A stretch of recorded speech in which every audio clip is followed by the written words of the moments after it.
Baruch Hashem Yahweh. Today, I'm going to enter into a three basic part of the ongoing series within Genesis series that I've been doing. And we're going to be starting in chapter 6, which is the very, very controversial chapter. And like I said, I'm going to be dealing with it in three separate parts because there's so much going on in there that most are not really addressing, and I want to address it in detail so that there's absolutely no mistake whatsoever as to what is going on.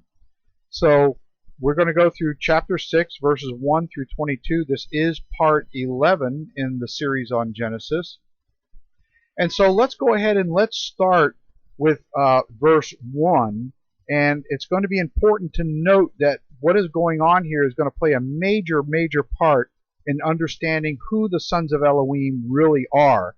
And that will be the thrust of the next three series that I'm doing here on Genesis. So let's read in verse 1. Now it came to pass when men of a low degree person, and I think that's important that we begin to understand what that really means, and we'll get into that in a little bit, began to profane by breaking their word and opening a wedge. Now, that's interesting wording, because when you really think about this, what we're talking about is a person who is of a low degree. And so when we in the body of Messiah are keeping Yahweh's word and his Torah, and we're obedient, then what happens is we are counted great in the kingdom of Yahweh, as it says in Matthew chapter 5, verses 17 through 20. However, we are also told in that verse that those who break the commandments and teach men against keeping the commandments, they then digress down to of a low degree person. And so this is what we're seeing here, and I think this is what's missing so much in various teachings on Genesis chapter 6. And what we're seeing here is that the sons of Elohim, who were part of the lineage of Seth, who were keeping Yahweh's way, they also had other sons and daughters who were breaking away from that lineage, and they were marrying the descendants of Cain. And so they began to dilute who their identity was, so they went from a higher degree of a person down to a lower degree. So with that idea, let's continue to look at the rest of these verses, and I think it will become a little more clear as we go along, as we see here in the Hebrew. So, to profane by breaking their word and opening a wedge to multiply on the face of the earth. So this concept of profane and breaking their word and opening a wedge, this is interesting because, again, as believers in Messiah, when we profane our word, what we are basically in that state saying is that we are not being obedient to Yahweh and Yeshua, and so we are profaning that word. And then what we're doing is we're opening up a wedge in which the enemy has a legal right to come in and take us hostage. And so here, clearly, this particular group of people who are now being classified as a low-degree person are profaning and breaking their word. Well, what word was that? Well, if you consider the fact that they were descending from the sons of Elohim, they were not staying in the faith in that lineage. And this is the whole problem that goes on throughout chapter 6. So let's continue on here.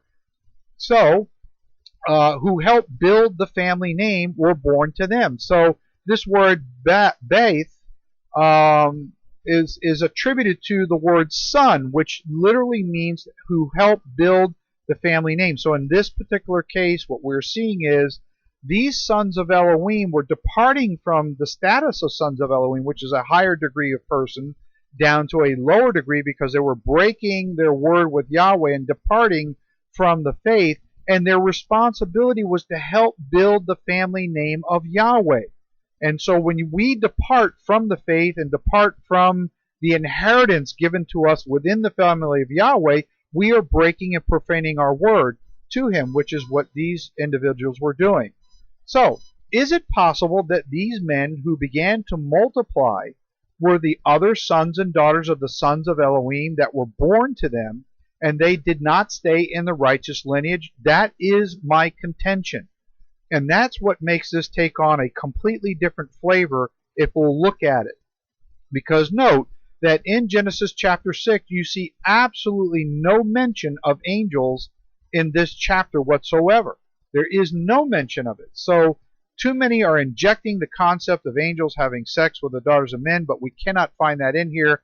And I believe that by the time I'm done with this next 3 parts here, it will become very, very clear as to what is going on. So follow with me. So let's move on here. Well, note that none of these other sons and daughters made it through the flood. So there are some that contend that the other sons and daughters who descended from the sons of Elohim were righteous also. But if that was the case, why are they blotted out from the book?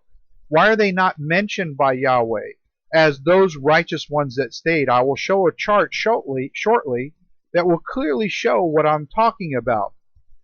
So if these people were righteous leading up to the flood, then why would Yahweh destroy the righteous with the wicked? It just simply does not hold any truth to that. On top of the fact that there's no evidence to support it. On top of that, what we have is a case where Yahweh would destroy the righteous with the wicked just is not consistent with how Yahweh operates. So let's move on to verse 2. It says that the sons, Bain, again, a son is a builder of the family name, of Elohim, saw the daughters. So here we have the righteous lineage is looking at the daughters of descendants of Cain, who helped build the family name of men, of a low degree that they were beautiful. So they have broken away. They didn't stay within the lineage. They didn't stay righteous as they were supposed to. And so they're classified as a low degree person, as stated before, that they were beautiful. And the word beautiful means to be kind, cheerful, and pleasant. And they, in verse 3, continuing in verse 2, took, seized, and carried away wives, which are Isha, which is adulteresses. Now, the only way a woman can be an adulteress, or one of the ways a woman can be an adulteress towards the man, is if he has more than one wife. So thus we have polygamy. And this is not Yahweh's order. So these particular individuals who were part of the sons of Elohim, their descendants, the other sons and daughters, were mixing their seed with the sons and daughters of Cain. And that was an abomination to Yahweh. And so when these men had one wife and then they took on other wives, they became adulteresses. That's what this is conveying. Themselves of whom all they chose by trying and then selecting them. So apparently they went through some kind of initiation process before they took them to make sure that they were acceptable. So here the sons of Elohim were already married and were taking additional wives like Lamech. Do you remember in part 8 of the Genesis series, when I went through chapter 4, Lamech, who is a descendant of Cain, is the first one to establish the concept of plural marriage, of taking adulteresses. So let's go back and just revisit that for a moment here. So in Genesis chapter 4, verse 19, it says, then Lamech, the first one, is of Cain, and the second one is from Methuselah, from Seth's lineage. So we're focused here on the one from Cain's lineage. Took, which means to seize and carry away for himself. Notice how that language is the same as it is in Genesis chapter 6. Seized and carried away for himself 2 wives. And this means irregular plural, and it's an adulteress as in many. In other words, more than one. So here's where we see the first example of polygamy. So let's carry on. It says, and the name of one, first in rank as one, was Adah. And her name means to bring an ornament upon. And the name of the second was Zilha. And that one means as a shade or a shadow. Now in the Hebrew, when you kind of do a search on that as a shade or a shadow, it means to be kind of obscure, or to cover over, or to hide, as in protecting the evil of what the second wife represents to Lamech in this particular case. So clearly in the Hebrew here, we're seeing that Zilha does not have a name of honor based upon Lamech taking her as a second wife, but the first one is considered to bring an ornament upon her husband. So I think that is a very interesting thing that we have to note. And let's take another example of this word Isha. In Genesis chapter 16, verse 3, we say, and Sarah, Abraham's wife, took, and here's that same word again, took means to seize and carry away Hagar, her maid, the Egyptian, after Abram, and had dwelt 10 years in the land of Canaan, and gave her to her husband Abram to be his wife. And here we go, this word again, irregular plural, as an adulteress, as in many. See, the second wife is an illegal wife in Yahweh's eyes. And so what comes out of that is not very good most of the time, and there's certainly a lot of contention when you get involved with plural marriages. And that is something we should not be indulging in the body of Messiah. Sadly, some are. Anyway, let's take a look here in Luke chapter 17, verse 26 through 27, in the days of Noah. It says, as in the days of Noah, so shall it be in the days of the Son of Man. They ate, they drank. A prolonged form means as to soak in other words, really be involved, almost, I guess you could say, a kind of alcoholic. This was their lifestyle. They married wives, plural, note that. They were given in marriage, so they were divorcing and remarrying again, until the day that Noah entered the ark and the flood had destroyed them all. So here is a set of scriptures that's telling us very clearly that for us, we're going to see the same kind of things going on. And in the body of Messiah, I'm actually dealing with some people that are involved in plural marriages, and they're destroying their first wife, they're destroying their children with that first wife, and they're destroying their identity, and it's putting undue hardships, and even, I would say, in one particular case, giving a disease to the first wife from the second one. So, it's really sad that in the body of Messiah we have these things going on. We're supposed to be illuminated by the light of Yeshua, and yet so many of us seem to still be in darkness.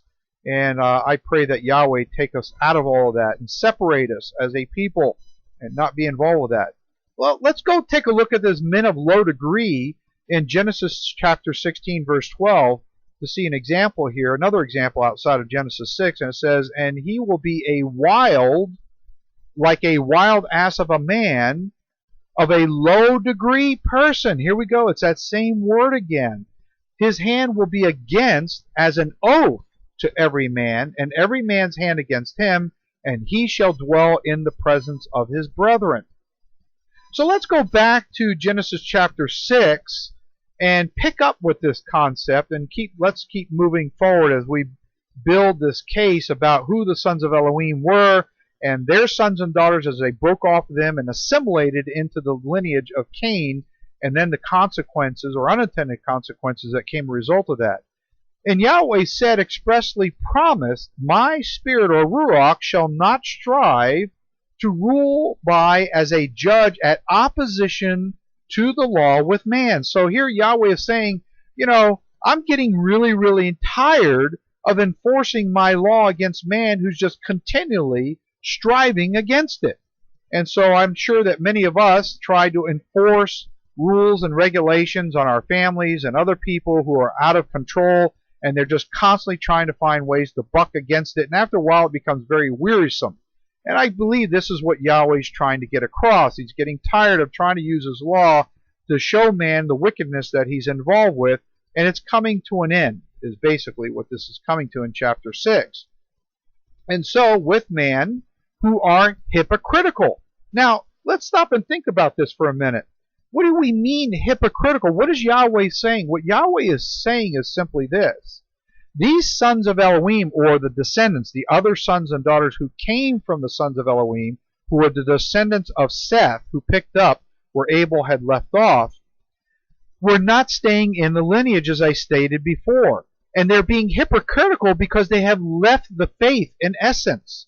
Just like some of our brothers and sisters in Messiah who have departed from the faith and assimilated back out in the world, they became hypocritical because they swore a blood oath, a blood covenant, a threshold covenant with Messiah Yeshua when he shed his blood. And they left the protection and provisions of that threshold blood covenant, and they wound up assimilating over into the world, in this case, over into the descendants of Cain, and assimilated over there, and their sons and daughters that were born to them lost their identity. So they became hypocritical. Cain, from the very beginning, showed no desire to want to follow as a son of Elohim at all. So none of his descendants were likely to do so. So that's what is the distinction here, why these particular individuals are hypocritical, because they are supposed to be following in the lineage and they weren't. And that's what makes them hypocritical. Forever, for he strays towards sin, and he is indeed flesh, yet his days shall be 120 years. Now we are at the 600-year mark before the flood. Note here in the chart I'm going to show how much longer it takes for the sons of Elohim to have their firstborn as opposed to the descendants of Cain. And so I'm going to leave this up here just for a moment. And if you just look at this chart, you can see here that everything in green are the descendants of Seth. Well, actually from Adam, but it goes all the way down. Seth is the one that picks up because Cain killed Abel. So Seth, at that point, is where man began to call on the name of Yahweh again, right in that period of time. And I believe it was only for maybe a short, maybe less than 50 years that man began to call on the name of Yahweh. So if you look at this chart, it's interesting because in the purple, that's the descendants of Cain. And if you note that the length of time in which the descendants of Cain lived was approximately only 60% of length of time that they lived, as opposed to the ones in green, who are the sons of Elohim, the descendants of Seth, who carried on the righteous lineage. And so what I would like for you to note also is that in the green, the sons of Elohim, these individuals are all firstborns. All firstborns. You see, first, the law of the firstborn is very, very important. And so these are all firstborn sons. And so look at that chart and you'll see what I'm talking about. So let's go ahead and move on. Let's go to verse 4 in Genesis chapter 6, and it says, there were in existence giants. And I want you to note this word giants, because this word giants is the same word in English in different verses, in different chapters, but does not mean the same thing. And this is where we get into a whole lot of trouble. So, the word giants is here. It says, who were bullies, and that's what this word means, who were bullies and tyrants, who were inferior and to be judged. So here we're back to this concept again that ties in what I was talking about, men of a lower degree. You see, when we are classified as men of a lower degree, we are inferior to those who are of the higher degree, who are walking in righteousness, and we are to be judged. And so this is what I'm making my point here, is that all those who departed from the lineage of the sons of Elohim and assimilated over the descendants of Cain became tyrants and bullies and were inferior, and they were to be judged on the earth in those days and also afterward, which means to continue to loiter around. Now, in popular theology, in many circles, most teachers is departing here from what I am talking about.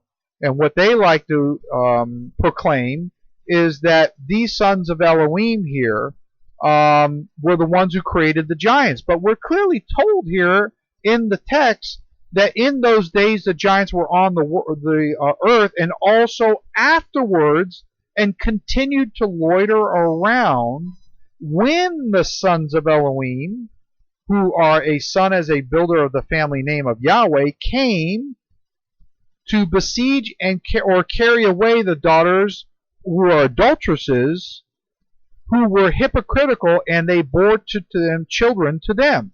So here we're clearly being told from the text, which a lot of teachers are not telling you this, please look at it very carefully, that the act of the sons of Elohim, no matter who you want to believe who the sons of Elohim, let's just separate that for a moment. Let's just look at what the text is saying. Whoever you choose to believe the sons of Elohim are, this act of them coming into the daughters of men, when that act took place, we're being told that giants were already on the earth before that act took place. So clearly the whole concept or the whole argument that the giants were an off-produced from the sons of Elohim coming into the daughters of men simply does not hold any water if you just stick to this text, no matter how you want to define who the sons of Elohim are. So at that point, this argument begins to fall apart, because the giants were already on the earth when the sons of Elohim came into the daughters of men, and it says, and afterward they continued to loiter around. And so let's move on to the next verse. No, we're continuing in the same verse here. Those were the mighty men. Okay, so who are the mighty men? The sons of Elohim were the mighty men. They were the mighty men who were powerful. By implication, they were warriors, tyrant, and strong, valiant men who were men of old. This is another word that is not properly explained by teachers who try to proclaim that the sons of Elohim were fallen angels. It says these were men of old. They're men, not angels. Men of old. Now, who are these men of old? Well, let's continue to read on a little bit. Who go back to the beginning. Olam. Go back to the beginning. What beginning? What beginning? The beginning is ultimately Adam, but then Adam had Abel. Cain slew Abel. Abel was the firstborn, was the next one to take up after Adam, because Cain rejected the firstborn, carrying on of the lineage. So then it was handed to Seth. So this men of old goes back to Seth, because if you look back at my chart, what you're going to see is that the oldest lineage is going to be Seth, who was carrying in the name of Yahweh, who's building the family name of Yahweh, who's continuing to walk in righteousness. That's why they're so old, because it goes all the way back to that beginning.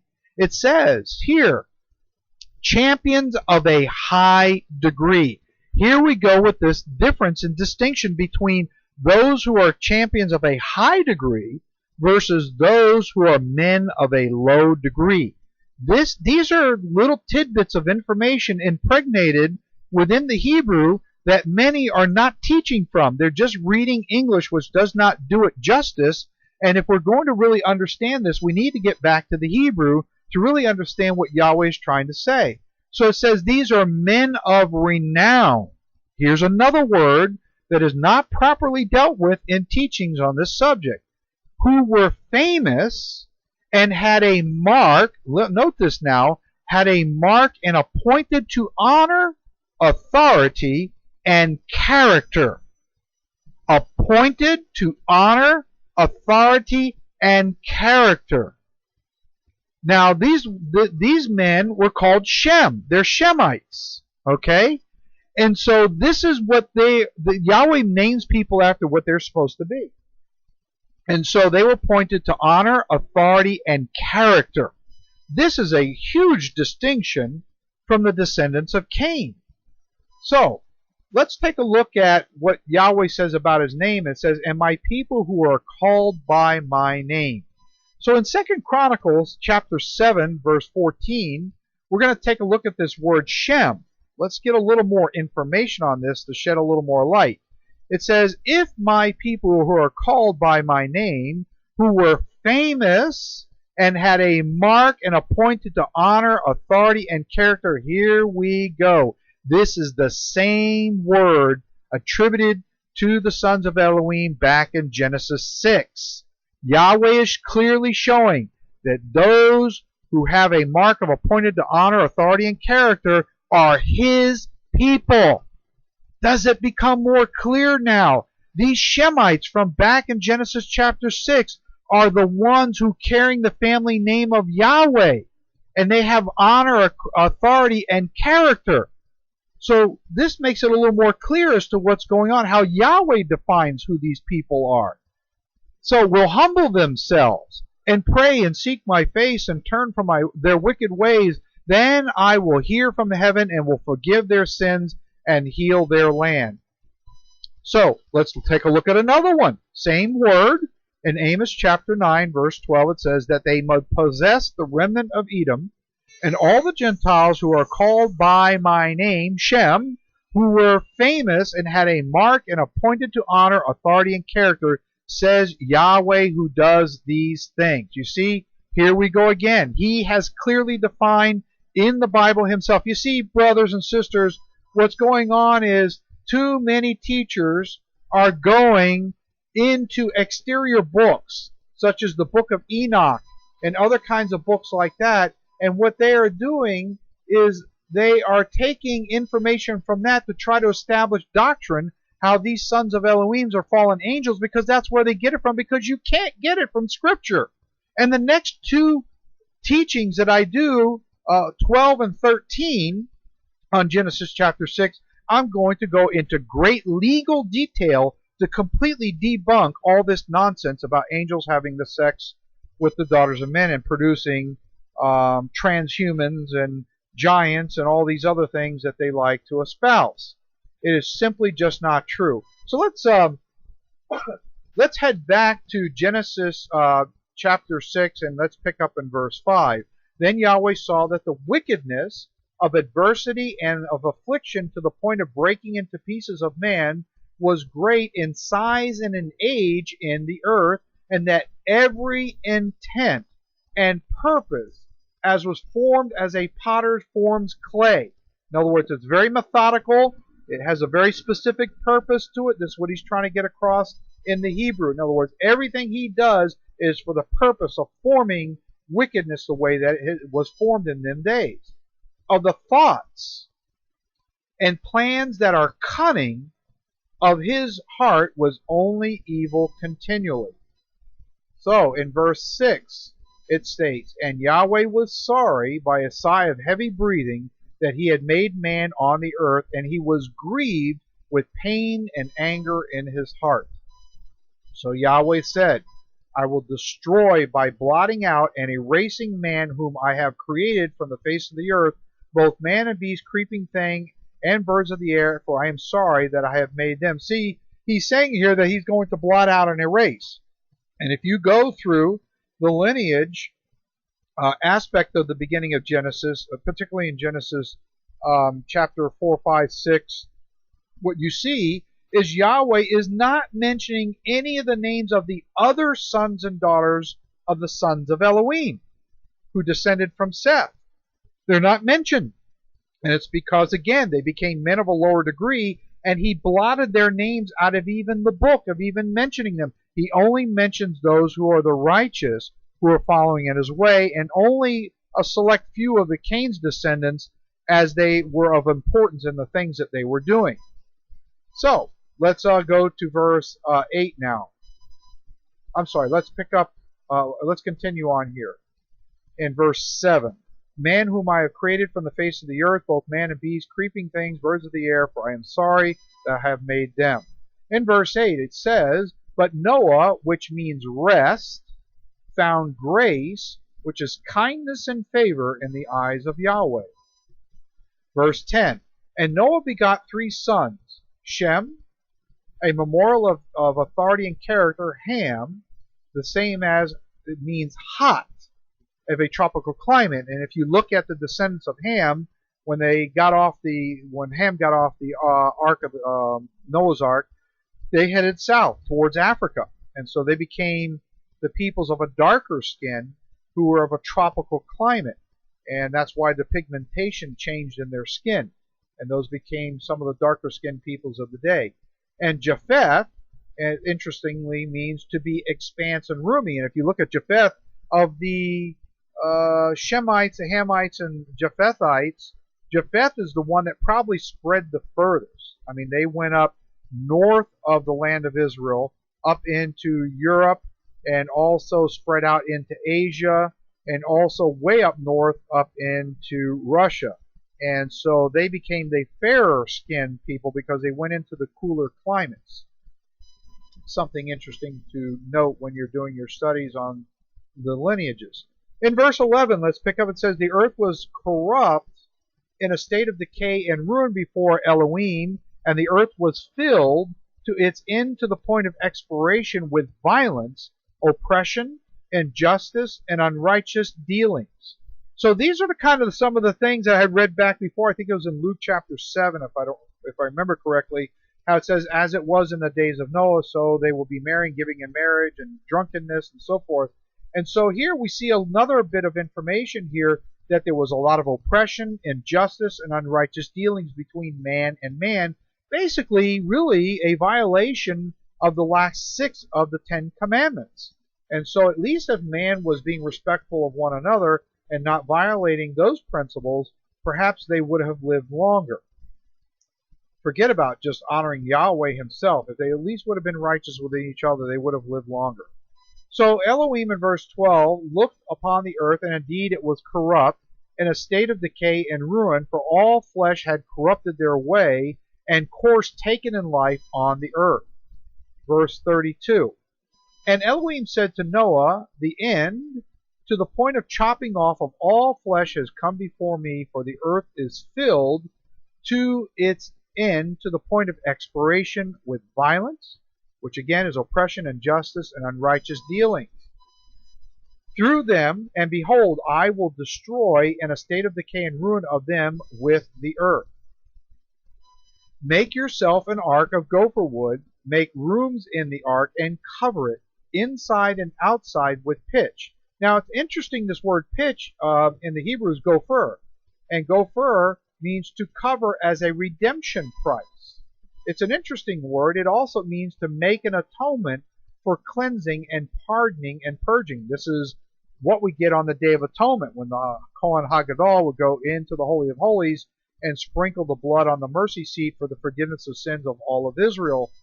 And so it's the same word. So the pitch caked on the outside of the ark, and it ark was used as a covering, as a protection to keep the water from leaking inside the ark and destroying the contents or the people and the animals within the ark. Much like the blood covers us in such a way in our blood covenant, our threshold covenant, that sin cannot have any power over us. It cannot destroy us. It cannot flood our lives and dismantle us. And so we don't drown in our sin. Let's go back to Genesis chapter 6, verse 15. It says, And this is how you shall make it. The length of the ark shall be 300 cubits, which is about 437 feet long. Its width 50 cubits, which is 73 feet, and its height 30 cubits, which is about 43 or 44 feet. You shall make a window for the noontime. I thought that was very interesting. It caught my attention. I thought to myself, what in the world is that word doing in there for the noontime? And so I'll give an illustration here in a moment, but let's just keep reading on. For the ark, and you shall finish it within a cubit above the upper overhead part of the top, and set the door or entrance gate of the ark in its side. You shall make it with lower, lower, which is the pit of the womb, second and third deck. So what we see here, what I'm getting out of this word, is that the lowest deck, the first deck, is below the water line. You could say that is the grave area, or, where the first earth is, the first Shamayim. The second one is in the celestial bodies, and the third is where the abode of Yahweh is. And so basically the lower deck is under the water line, is what I'm getting from this, and that would be the grave area. So perhaps this window was designed so that Noah would know the 3 times a day for the prayer, because we know in tradition that there are 3 basic different times of day for prayer: the 3rd hour, the 6th hour, and the 9th hour. Well, how would he know that if he's in the ark? He doesn't have land around him to show him anything. He does have the sun overhead. And so I've made a depiction here, or an illustration, to try to get this point across. I'll leave this up for a moment. This is a side view of the ark as it's been being depicted here. And so I'm showing at the very top where this 1 cubic by 1 cubic window is placed at the very top deck, or on the roof above the deck, I should say. And the cubic is only 18 inches square. Now think about this. This ark is 437 feet long. And yet Yahweh tells Noah to make a window that's only 18 inches square out of this huge vessel. So this is obviously not just a window. This window is not intended to be a window to flood the whole ark with light.